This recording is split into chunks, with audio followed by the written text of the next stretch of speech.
Hey guys, welcome back to another video. It's your boy Yogurt, and today I'm feeling a little festive, so you know I'm got some Christmas stories for you guys. Uh, I know it's been a while, but I got something special for y'all. But like, how y'all been? Hope everyone has a great Christmas. I know I probably won't. That's a joke. That's a joke. I love Christmas. And I'm feeling a little festive, so today I got some Christmas stories for you guys. And like, subscribe if you're new, please, and thank you. It really it helps support me and makes my channel looks good, especially so I can flex on people. That's a joke. I'm very humble. I'm really appreciated for all my subscribers, all 300 of you guys. I really appreciate it. But please subscribe. If you don't want to, you don't have to. But it always just it helps me out, helps the channel out in general, and don't forget to like either if you do subscribe. I had to freaking turn down my audio, just my microphone just now. I had to cut the clip. Anyway, guys, so with that all said and done, this first story comes from a Reddit user.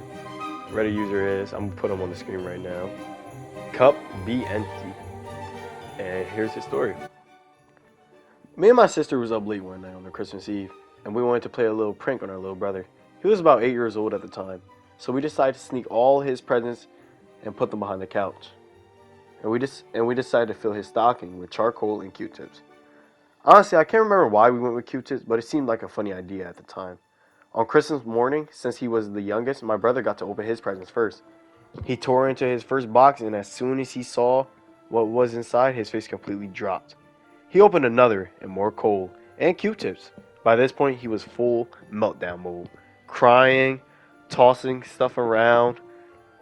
He ran to the other room where his stocking was, and it was just more coal and Q-tips, and boy was he mad.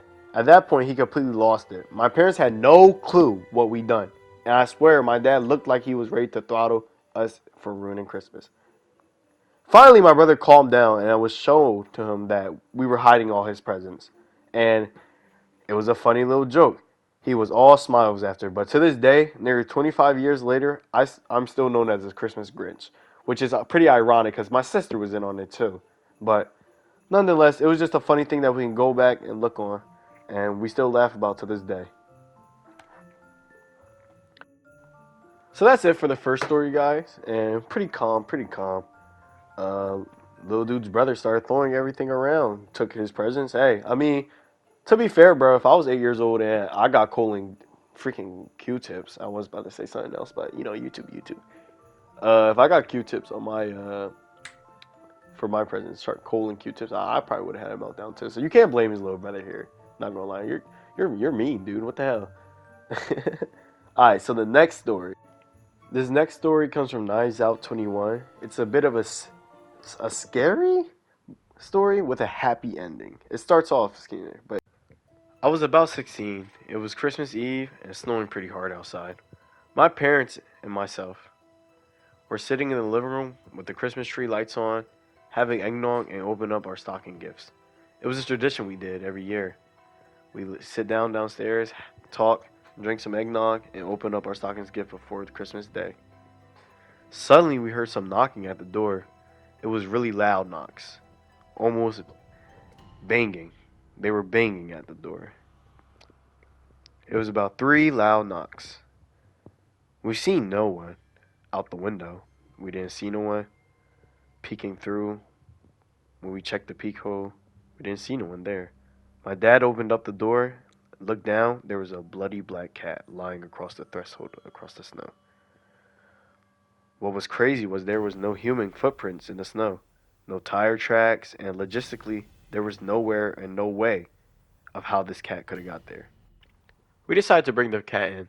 Even though we didn't really know where it came from, we weren't just going to leave it there to die. We decided to take it to the vet the next morning, and the cat recovered, and we ended up giving it to a family friend. Funny story.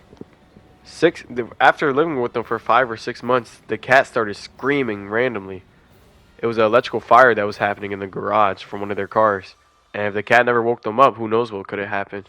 They ended up naming the cat something corny like Shadow or something like that, but they ended up renaming him Clark after Superman for saving them and waking them all up.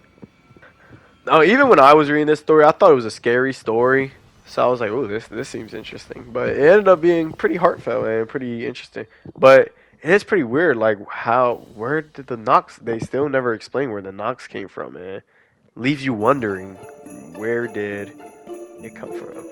Like, obviously, there was no blood in the snow, no footprints, like nothing even like pointing to the idea of the cat, like, you know what I'm saying?